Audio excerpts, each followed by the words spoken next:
bapa pakai alif, tanpa alif dia jadi anak. Jadi walidun an waladihi wala mauludun huwa jazin. Okey, Allah kata takutlah pada hari itu yang seorang bapa dia tak boleh tolong anaknya dan seorang anak dia tak boleh tolong bapaknya sedikit pun. Apa Allah kata? Sesungguhnya janji Allah itu haqq. Haqq. Samalah macam bahasa Melayu benar, maka janganlah sekali-sekali kehidupan dunia ini memperdaya kamu, dan jangan pula penipu syaitan ini. Penipu kat sini ya, Allah tengok wala yaghurrannakum billahi ghurura. Jadi gurur kat sini, nampak yang terakhir tu gurur tu adalah si siapa? Syaitanir rajim. Itu dia gurur. Okey, jadi apa ayat ni yang Allah cakap ni? Di sini Allah mengancam manusia dengan hari kiamat. Serta memerintahkan mereka untuk bertakwa, takut dan khawatir tentang hari kiamat. Oh, jadi di sini Allah cakap pasal hari kiamat supaya kita ni open our eyes. Okey, dunia ni hanya sementara, kita semua akan go through hisab dan terus kiamat. Betul tak? Okey, kiamat dan hisab dan hari akhirat. Jadi di sini Allah nak kata la yajzi kat sini. Kita kalau orang kasih barang kita cakap apa? Jazakallah khair. Jangan thank you lah, kita cuba tukar thank you, okey lah, thank you bagus juga, cuma tak ada doa. Pernah orang tu kan thank you je. Kita doakan. Kalau orang Arab ni kan, kita naik taksi, kita doakan dia. Kita turun taksi, kita doakan dia. Kita tengah cakap pun kita doakan dia. Hayyakallah, ya'tikumullah afiyah. Allah ya afid, Allah ghani, Allah. Oh, sampai kita pun, bagus orang Arab ni punya culture suka mendoakan. Kalau kita makasih, terima kasih. Thank you, kan? Okeylah, bagus tu ada adab daripada tak cakap terus kan. Tapi asalnya kita ubahkan menjadi jazakallah khair untuk lelaki, jazakillah khair untuk perempuan. Atau barakallah. Barakallah, Allah beri kau barakah. Allah blessed you. Barakallahu fik. Macam lagu Mahizin kan, barakallahu lakuma kan. Kita barakallah. Kita pakai, okey? Ingat, kita sekarang nak pakai jazakallah khair, barakallah fik. Kita nak doakan kita punya saudara Islam. Okey, dekat sini Allah kata la yajzi. Tu. Allah tidak yang bapaknya ini dia tidak boleh menolong anaknya. Dia tak boleh tolong anaknya seandainya dia nak menebus anaknya dengan dirinya. Ya Allah, ini anak saya banyak dosa, ya udah saya je tempat anak saya biar anak saya selamat. Niscaya tak akan diterima pun. Kerana apa? Semuanya sudah ditetapkan. Semuanya dah ada hisapnya masing-masing. Pasal sesuai dengan dosa orang tersebut lah, dengan pahala orang tersebut. Semoga Allah lancarkan hisap kita. Allah selalu doa kepada Allah, ya Allah berilah aku hisap yang senang. Kerana itu Rasulullah ajar. Apabila Sayyidah Aisyah masuk ke kamar, dengar Rasulullah doa, ya Allah berilah aku hisap yang senang. Rasulullah doa. Wow, amazing. Jadi Sayyidah Aisyah kata, ya Rasulullah, kenapa hisap yang senang ya Rasulullah? Kerana kata Rasulullah, kalau hisap you senang, semuanya jadi senang. Betul tak? Pasal tu tengah perhitungan apa? Tengah calculate. Kalau itu senang, yang lain semua senang. Kata Rasulullah sallallahu alaihi wa ala alihi wasallam. Jadi kita ikut Rasulullah. Ya Allah, berilah aku hisab yang senang. Hisaban yasir. Hisab yang senang. Okey, seterusnya yang kedua tu tadi yang saya cakap lah tentang di hari kiamat ibu bapa dia tak boleh tolong anak, anak pun tak boleh tolong ibu bapa. Yang boleh tolong kita siapa? Siapa yang boleh beri syafaat? Rasul sallallahu alaihi wasallam. Makanya kita perbanyakkan solawat. Siapa yang paling dekat dengan Rasulullah adalah yang paling banyak solawat. Dan yang kedua adalah orang yang mengajak orang untuk melakukan solawat. Orang yang ajak orang untuk bersolawat itu pun akan menjadi yang terdekat dengan Rasulullah sallallahu alaihi wasallam. Jadi yang ketiga ini kita tengok setiap manusia hanya memikirkan halnya sendiri di hari kiamat. Sudah khalas.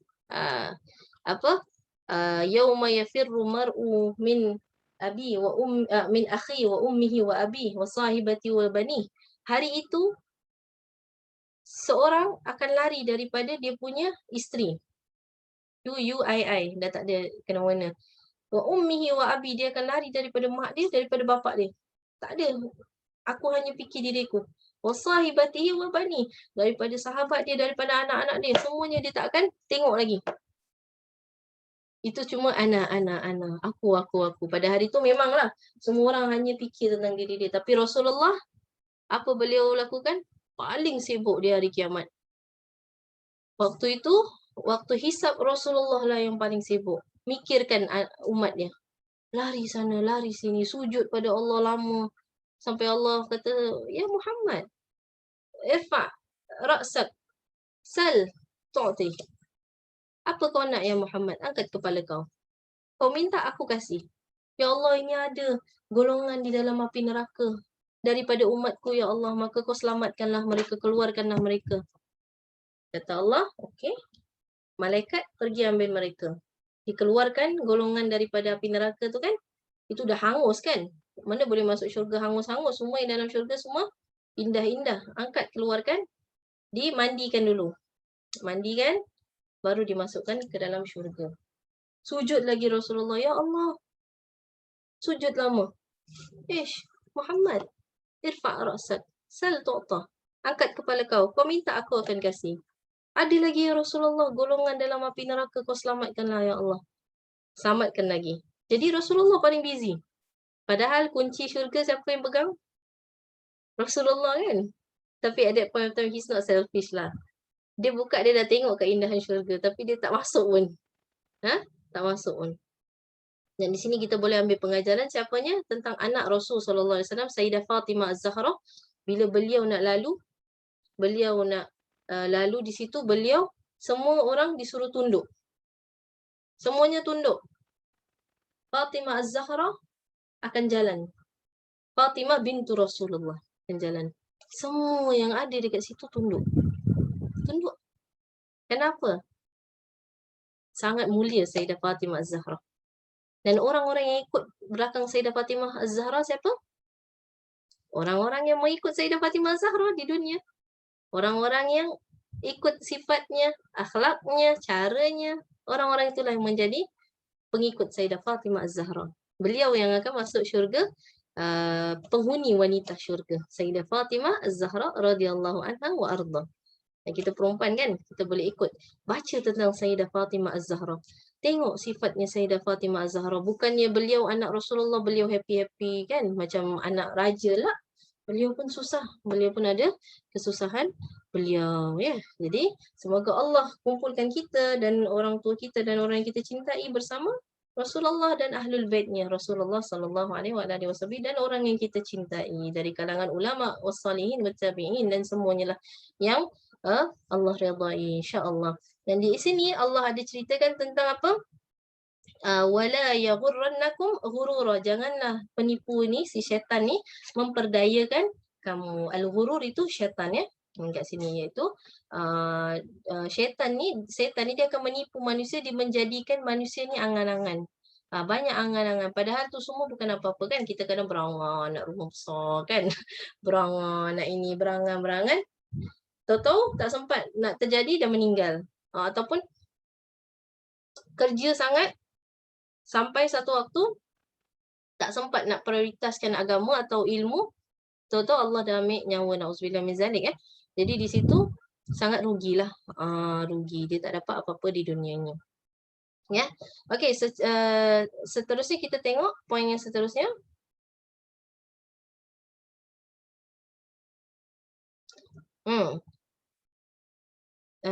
Ini bawahnya lagi. Aywa. So poin keempat. Di situ Allah ingatkan manusia supaya tidak terpedaya dengan kenikmatan dunia. Yang tadi saya terangkan nikmat dunia ni dan hiburan dan sibuk mengejar dunia semata-mata kerana kehidupan di dunia ni memang hanya sementara je lah. Berapalah tahun 60, 70, 80 kan. Lebih dari 64 tu, itu dia dapat bonus lah dari Allah Subhanahu Wa Taala. Jadi bila dapat bonus, gunakan bonus tu dengan cara yang baik ya. Jadi umat Nabi Muhammad ni umur dia tak panjang. Ya, umur dia tak panjang. Umur 65 lah. Kadang tak sampai 60 pun dah meninggal kan. Banyak kan sekarang. Jadi bukan apa, bukan nak takut-takutkan aja ni ustazah. Bukan, it's the fact. Itu reality. Jadi kita kena ingat balik. This is not forever.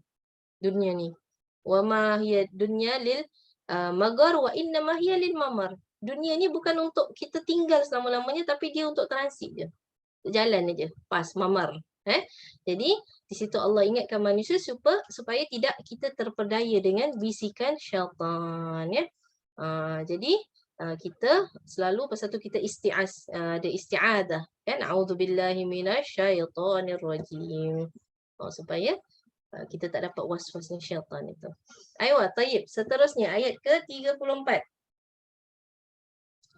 Di sini Allah mengatakan innallaha indahu ilmus sa'ah. Sesungguhnya Allah yang mempunyai ilmu pengetahuan tentang hari kiamat. Wa yunazzilul ghais, dan Allah mempunyai pengetahuan, dialah yang menurunkan hujan dan dialah yang tahu apa yang ada dalam rahim.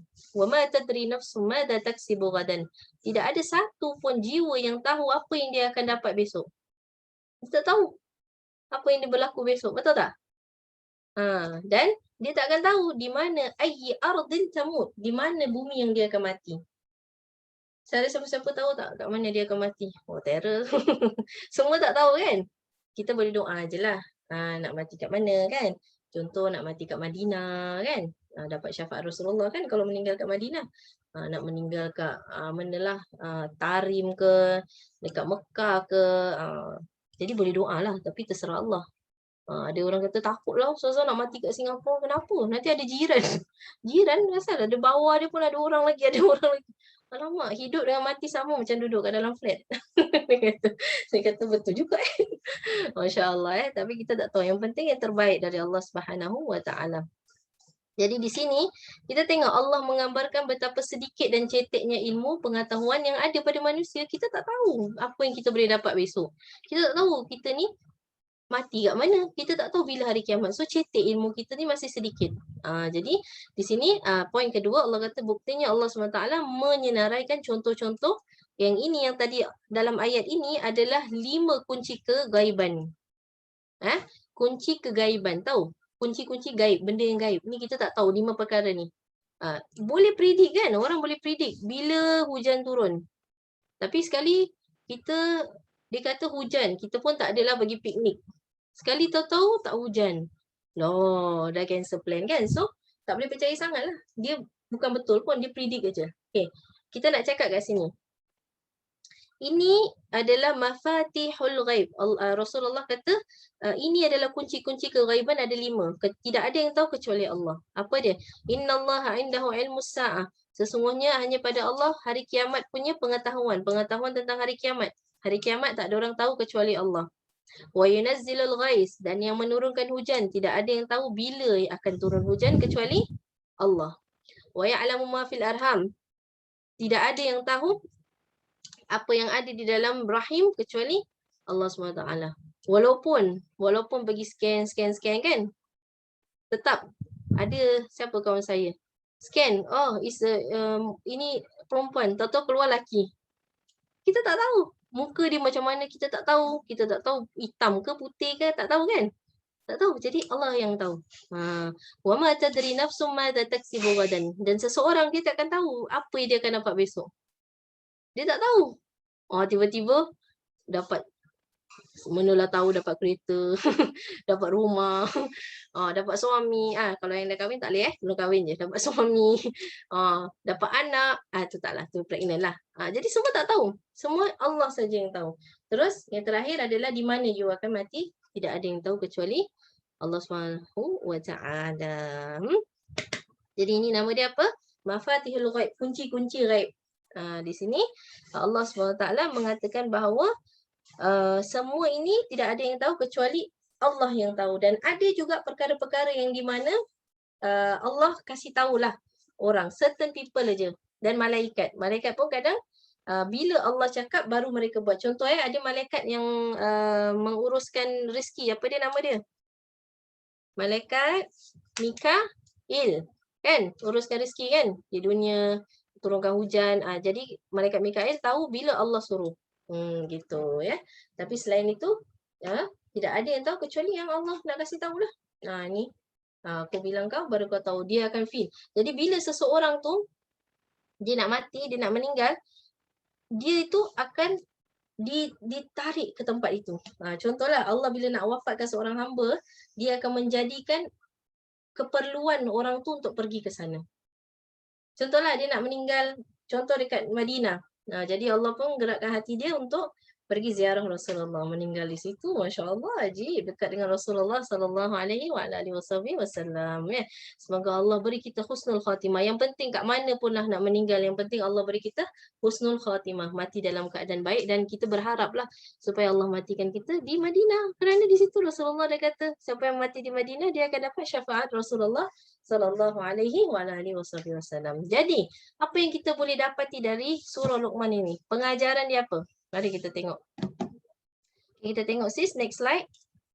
InsyaAllah di situ kita simpulkanlah apa yang kita belajar. Okey, yang pertama adalah pendidikan hubungan. Semua ini semua tahu ada overview the whole Luqman punya surah Luqman yang kita belajar dari awal adalah pendidikan hubungan dengan Allah Subhanahu Wa Taala, mencakupi pendidikan tentang akidah berkaitan dengan larangan syirik. Ingat tak? Luqman Al-Hakim dia mengatakan kepada anaknya apa? Supaya kau percaya pada Allah dan jangan kau syirik kepada Allah. Wala tusyrik billah. Betul? Inna syirk la zulmun azim, dia kata. Ya, di sini jadi kita asas pendidikan untuk anak-anak kita dari kecil, kita dah ajar ma'rifatullah. Kita dah ajar siapa Allah, sifat-sifat Allah, nama-nama Allah.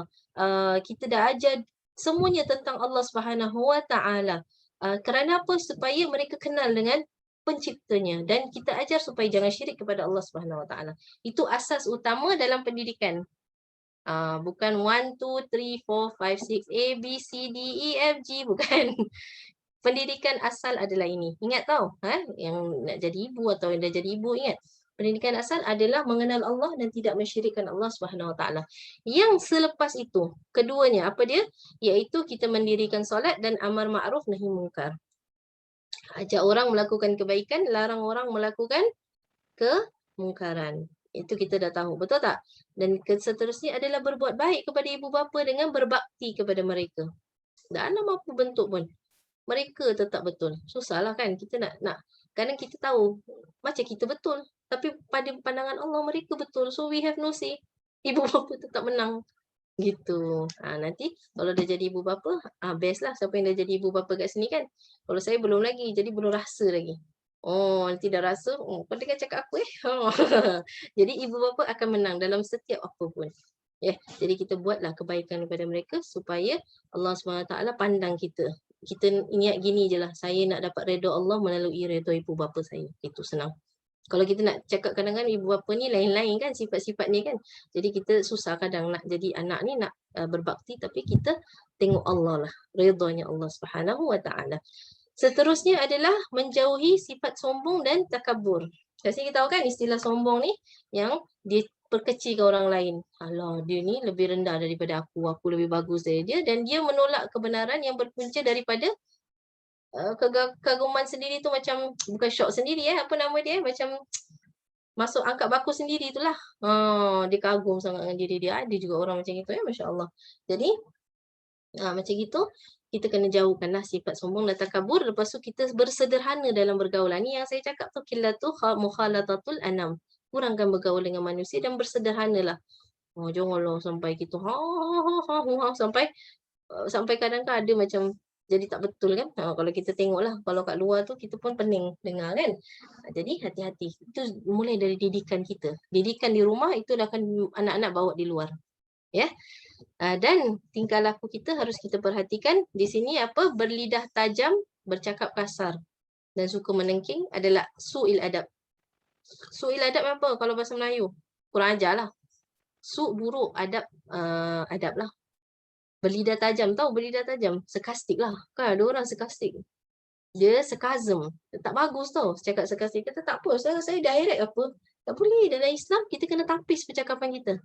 But direct is good daripada berdua-dua muka, Ustazah. Tak. You cakap direct. Kalau orang tu terkena, tersakit hati, you tanggung loh. You dapat dosa tau. walaupun direct. Tak, bukan begitu. Islam tak ajar direct macam itu. Ajar berlapis. Macam orang Melayu kan kita berlapis. Sebenarnya kita berlapis. Dan bercakap kasar pun adalah daripada su'il adab. Jadi kita kena turunkan kita punya intonasi. Ingat tak? Ada surah dalam Luqman dia kata turunkanlah suaramu. Inna apa yang dia kata seperti suara hamir, apa dongki. Kan? Kalau kita kasar itu seperti suara dongki. Jadi kita tak boleh, kita mesti turunkan. Kita jangan pekik-pekik lah kalau berbual. Dan menengking pun sama lah kan. Itu lagi lah saya tak faham macam mana orang nak menengking depan-depan public Kalau kat rumah pun sama kan. Jadi itu bukan cara kita, bukan cara orang Islam. Kita orang Islam, kita turunkan suara kita, rendahkan kita punya tawaduk lah. Ya. Okey, seterusnya apa lagi yang kita boleh dapati daripada surah Luqman ini? Surah Luqman ni apa lagi?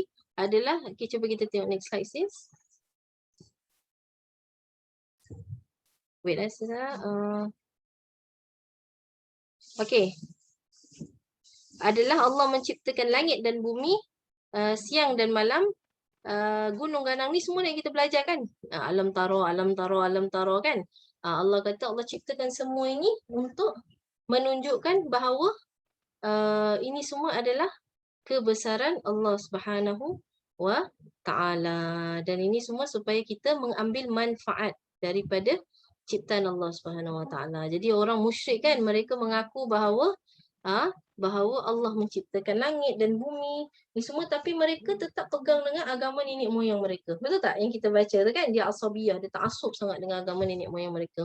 Sehingga Allah ceritakan tentang luasnya ilmu Allah, sehingga kalau air lautan jadi pen kan, kita tengok jadi tinta, pohon-pohon jadi pen, semua punya takkan habis Allah punya kalimat. Tak habis tertulis kalimat Allah Subhanahu wa Ta'ala. Jadi di sini kita dapat ambil perhatian bahawa kita harus tetap menuntut ilmu lah. Walaupun kita dah belajar surah Luqman ni, mungkin dari saya lain, penyampaian dari ustazah lain. Bukan kita dah belajar habis tafsir, khalas dah tak nak belajar lagi. Tak, teruskan menuntut ilmu ya. Terus Allah kata manusia harus sedar bahawa kehidupan ni hanyalah sementara. Dan kiamat pasti akan berlaku. Masa yang ditetapkan siapa yang tahu? Tak ada orang tahu kan? Kita dah tahu kunci-kunci gaiban tu hanya Allah saja yang tahu. Allahu a'lam bissawab. Semoga Allah lancarkan urusan kita untuk terus menuntut ilmu, dan Allah lancarkan urusan kita untuk terus mengenal ayat-ayat Allah, kalimah Allah, dan semoga Allah beri kita hisab yang senang dan husnul khatimah indal maut fi khair wa lutfin wa afiyah. Jadi kita tengok ini ada soalan daripada so sometimes we work industry where we are in service of people, so even if we don't want, we have to get involved in their affairs, all with the intent of helping them. Sorry to say, but sometimes anger also rises when dealing with people's problems, so feel like it's very difficult to keep the heart clean. So I suppose maybe this how to stay balanced or remain detached. Kalau dalam masalah pekerjaan kan, ini is like macam you terpaksa bergaul dengan orang, you terpaksa involve dengan diorang punya masalah. So apa yang you boleh buat adalah beri mau'izah hasanah, beri mereka nasihat yang baik. Di sini you harus smart dalam balancing your you punya desires. Memanglah kadang kita dengar cerita orang ini, cerita orang tu, kita pun jadi geram. Kalau misalkan ini service you, contoh you are a consultant, you terpaksa kan dengar. Kan? You terpaksa, takkan saya tak nak dengar. Mana boleh, ini kerja you. You terpaksa dengar di sini, itu you kena niat supaya ini you boleh tolong dalam menyelesaikan masalah dia, atau tolong untuk you di sini you boleh masukkan dakwah juga. Biar mereka pun ingat. Jadi you memberi mereka peringatan itu sama seperti you mengingatkan diri you. Sama bila saya ceramah ni kan. Saya mengajar, saya beringatan dengan diri saya juga. Habisnya saya juga fikir, oh ya betul, saya pun kena mempertingkatkan gini. Sama. Jadi di situ juga you boleh mengajak mereka untuk melakukan kebaikan sama-sama, dan bagaimana nak stay balance ataupun remain detached. Di sini kita boleh is difficult to mana dia tadi? Okay, difficult to keep the heart clean kan, di sini dia kata. So macam mana kita nak stay balance, maksudnya kita nak memperbersihkan hati kita, atau remain detached. Ini apa maksudnya remain detached dengan worldly affairs or what? Ni saya kurang faham dia punya soalan. Tapi apa saya boleh nasihatkan adalah bila kita memberi nasihat kepada orang kan, itu sebenarnya untuk diri kita sendiri. Jadi bila kita nasihatkan, kita boleh masukkan tentang pembersihan jiwa, tentang pembersihan hati. Apa dia antaranya pembersihan hati? Tanya dia jawab ke? Okey, belum. Jadi macam mana cara kita membersihkan hati itu adalah caranya dengan kita banyak ingat mati. Betul. Ulama mengingatkan kalau you banyak ingat mati, you akan lebih kurang untuk melakukan dosa dan lebih kurang untuk mencintai dunia. Dunia ni, the only medicine is cinta dengan dunia ini, the only medicine is maut. Mati, ingat mati. Banyak memperingati mati ya. Jadi itu kita boleh buat, dan di sini cara untuk you bersihkan hati you. Okey, bersihkan hati ni boleh macam-macam. Antaranya you boleh istighfar, you boleh zikir. Kan ala bi zikrillahi tatma'innul qulub, dengan berzikir kepada Allah Subhanahu Wa Taala you boleh bersihkan hati you, you boleh kasih hati you ni tenang.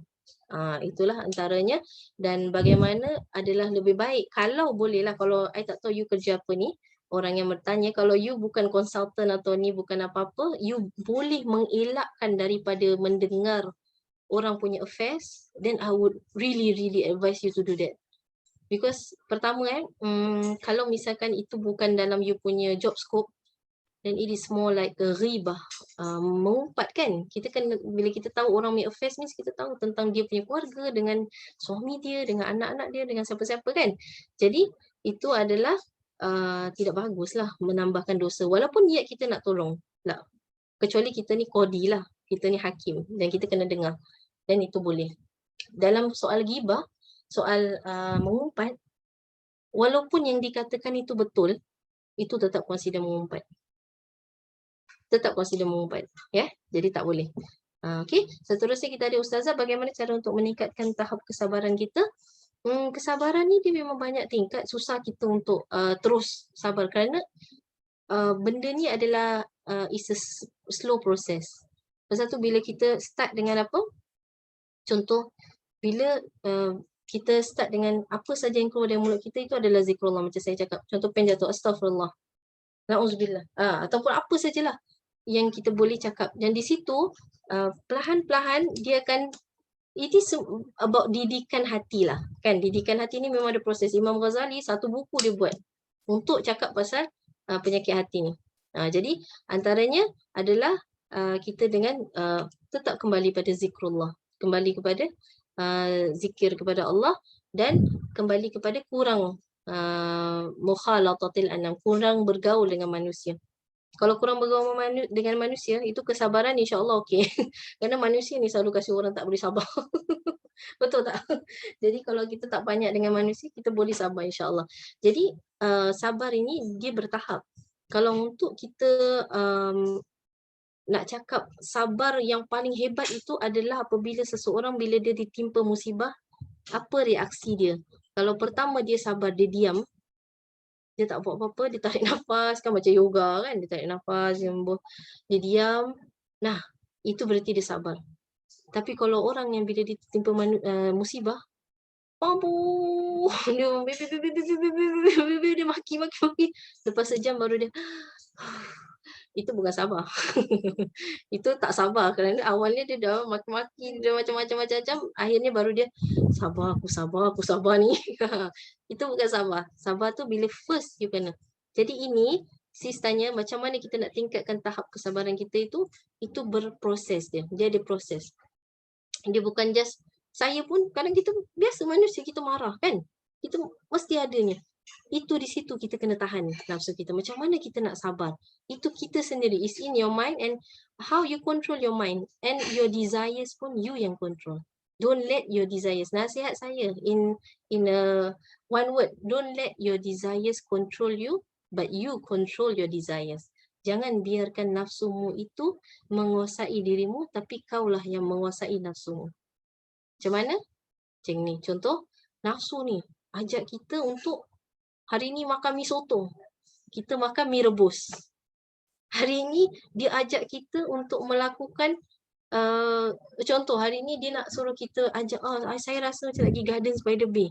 You pergi zoo. You jangan dengar cakap dia. Itu nafsu. Betul. Dengan simple-simple things you do. You didik dengan simple-simple things. Hari ni rasa macam minum bubble tea. You jangan beli bubble tea, you beli juice. So itu nafsu, you didik. Betul, dia proses tau ni. Perlahan-lahan nanti lama-lama dah macam tak kuasa dah. Nafsu tu macam okey lah suka hati kau. Dia macam dah tak kuasa kerana kita dah kuasai dia. Gitu ya. So insya-Allah semoga Allah beri kita kelancaran untuk kita ini mengawal nafsu kita kan. Kerana nafsu ni selalu amarah, dia selalu ajak pada benda yang buruk. Contoh hari ni kita ni rasa macam nak pukul anak kita. Kita jangan pukul diri kita pukul diri kita sendiri. Jadi dia ni pendidikan. Jadi sebenarnya kita didik diri kita. Nafsu harus dididik. Dia tak ada orang terus jadi wali atau dia jadi ulama, tak ada. Dia proses susah. Proses dia tak senang, sisters semua. Okay, tapi kita boleh berdoa dan boleh usaha. InsyaAllah semoga Allah SWT lancarkan urusan kita supaya kita jadi mukmin yang solehah, mukminah yang solehah semua kat sini yang jadi semuanya menjadi kudwah. Kudwah tu apa, yang macam ikutan lah orang.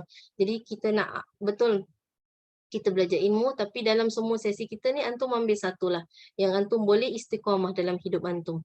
Apa saja yang saya sampaikan antum boleh istiqamah. Okey, contohlah saya nak yang ustazah cakap yang subhanallah alhamdulillah wala ilaha illallah allahu akbar.